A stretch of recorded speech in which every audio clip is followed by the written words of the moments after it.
Sebanyak 11 warga Sulsel yang dievakuasi dari Sudan, sudah menginjakkan kaki di Rujab Gubernur Sulsel, Minggu 30 April 2023. Kepulangan warga Sulsel ini difasilitasi oleh pemerintah Provinsi Sulsel. Gubernur Sulsel Andi Sudirman Sulaiman pun langsung menjamu warga Sulsel ini.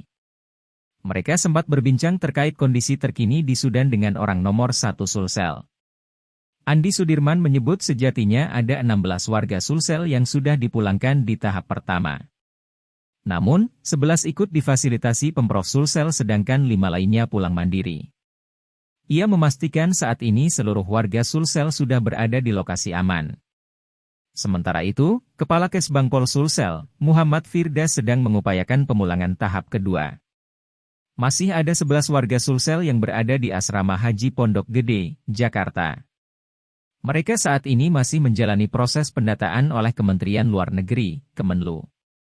Kedatangan WNI dari Sudan ini disambut haru para keluarga. Mereka berpelukan tak kuasa menahan haru. Kini, mereka sudah bisa kembali ke kampung halaman masing-masing. Alhamdulillah sudah tiba teman-teman dari Sudan dan ada sekitar 11 yang tiba. 5 diantaranya, 5 yang lainnya karena 16 tadinya adalah mandiri. Jadi kembali ke keluarga mandiri dan sudah dilepas juga. 11 yang langsung kita antar ke sini ke Sulawesi Selatan.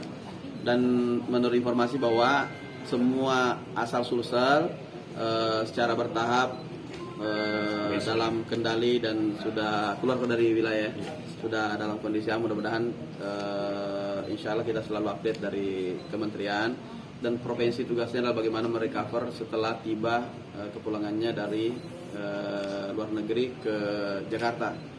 Kita terus berkoordinasi dengan kementerian dengan melakukan sistem pembagian kewenangan supaya kita lebih tertib. Ada berapa lagi Pak yang tersisa Pak? Kalau kedua masih ada 11 lagi yang pasti. Masih ada 11 yang pasti. Sudah dari Pondok Gede sekarang lagi proses untuk proses pengulangan juga. administrasi. Ya, jadi ada 11 lagi. Jadi total semua Pak ada berapa Pak? Sudah 27 ya, 27. 27 sekarang. Nanti solusi bagi mahasiswa nanti ke... Iya, kita lihat situasi itu beberapa hari ke depan dulu biar mereka dulu lebih tenang dulu karena baru keluar, paling tidak trauma healing dulu di keluarga dan juga tentu pendampingan dinas kami. Itu dulu paling penting. Kita harus memberikan dulu supaya mereka kan pernah berada di area konflik kemudian balik dan tentu ada sedikit perasaan yang harus kita pulihkan ya sebelum kemudian kita merencanakan apalagi yang harus ke depannya, terutama yang masih sekolah, kemudian yang kerja dan sebagainya ya. Aman? Yang di Sudan masih ada Pak atau sudah tidak?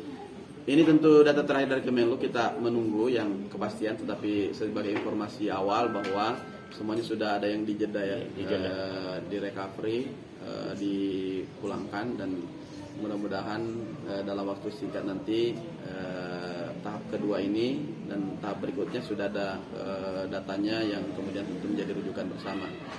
Tentu untuk data yang pasti dari Kementerian Luar Negeri, karena koordinasi kami tentu kita tidak harus satu suara, satu sumber ya.